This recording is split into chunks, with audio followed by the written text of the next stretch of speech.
Crow Flock, and welcome back to another video where today I'm going to be explaining what anarchism is. You might have heard of it a little bit, you might have seen this symbol graffitied somewhere, and I'm sure you're wondering all about it. Let me tell you. But first of all, disclaimer!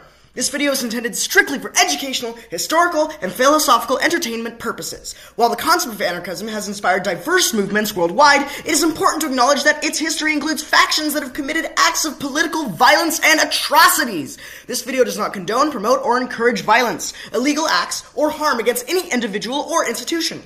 My goal is simply to break down the complex history, various factions, and cultural impacts of anarchism so we can understand the ideas behind the history. Alright, now that we got that out of the way, let's move on. What is it? Well, here's the definition.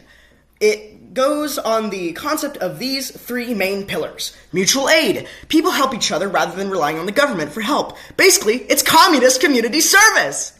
Anti-hierarchy. All forms of government and leadership are dissolved. Capitalism, presidents, kings, and emperors are removed. Sometimes via violence. Self-governing. Every man for himself. You can seek revenge, steal, kill, and break all non-existent laws under the society of anarchy. It's basically the purge. The architects of anarchy. Mikhail Bakunin. I think that's how you pronounce his name. I don't know, but here we go. This is from 1814 to 1876. Bakunin was the arch-nemesis of Karl Marx in the First International. He argued that the state is an inherently oppressive machine that must be destroyed. He points out, there's a typo there, I'll fix that later. He points out the creativity of destruction and graffiti. He said Karl Marx's plan would lead to corruption and total dictatorship. Spoiler alert, he was right. Communism, every time it's been used, has never ended very well. Here are the different branches of anarchy.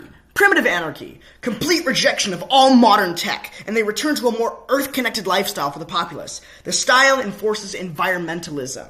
Like, you know that phone you've got your hand in right now watching this video? Yeah, toss that out the window if you want to be a primitive anarchist. Also, replant every tree you cut down for firewood. Oh, you decided to drive your car to your job today? You're not allowed to do that anymore under primitive anarchy. Next, communist anarchy. Every person is forced to contribute to their communities. All resources are shared without need of leadership. For example, if we were living under a communist anarchy, if you went out to hunt for deer or something and brought it home, you are not allowed to keep that deer to yourself. That's selfish in the eyes of communist anarchy. You would have to share that with your community. Then, there's capitalist anarchy. All forms of law enforcement become a private business that can be bought and bribed. There are no laws, but are instead mutual agreements among people. Here's the timeline. In 1840, Proudhon publishes What is Property? In 1871, the Paris Commune revolutionary starts uprising. In 1918, Nestor Makhno leads the revolution in Ukraine. And in 1936, the Spanish Social Revolution begins. Anarchy in action! Revolutionary Catalina! During the Spanish Civil War from 1936 to 1939, large parts of Spain were organized along anarchist lines. Factories and farms were collectivized, and social hierarchies were dissolved. This period proved that large-scale industrial societies could work without hierarchies and presidents.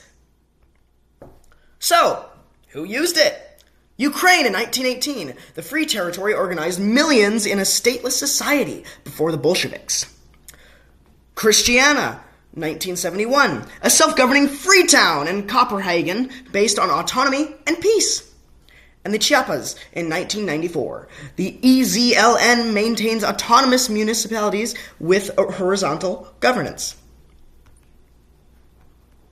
Here's the pros and cons. The pros, there's ultimate individual freedom. You can do whatever you want. If you want to set a building on fire, go ahead. It's not going to stop someone from killing you for doing that because, there's no laws, but you can do whatever. There's also no taxes because, again, there's no government, screw the government, and there's no state corruption. Cons, very vulnerable to outside forces. If you don't got a military and government, you can't exactly protect yourself that well, especially if the populace can't agree on one specific thing. There's also no economy balance. You can trade deer and shiny rocks for so long before that eventually ends up not working anymore. And there's also no public education or healthcare. So if you hate school, that might be a plus, but yeah, when your entire populace isn't educated at all and all sick and dying, you're not going to have a society for very long. So, what's it got to do with punk? Anarcho-punk and DIY. In the late 1970s, bands like Crass and the Sex Pistols turned anarchism into a cultural explosion. It became a huge part of the DIY and anti-authority mindset of being punk rock. Alright, that concludes my presentation. If you have any questions, leave them in the comments below and I'll make sure to get back to you. Here's my resources, and I will link these Google Slides in the comments below. Thank you all so much for watching. Stay punk, and goodbye.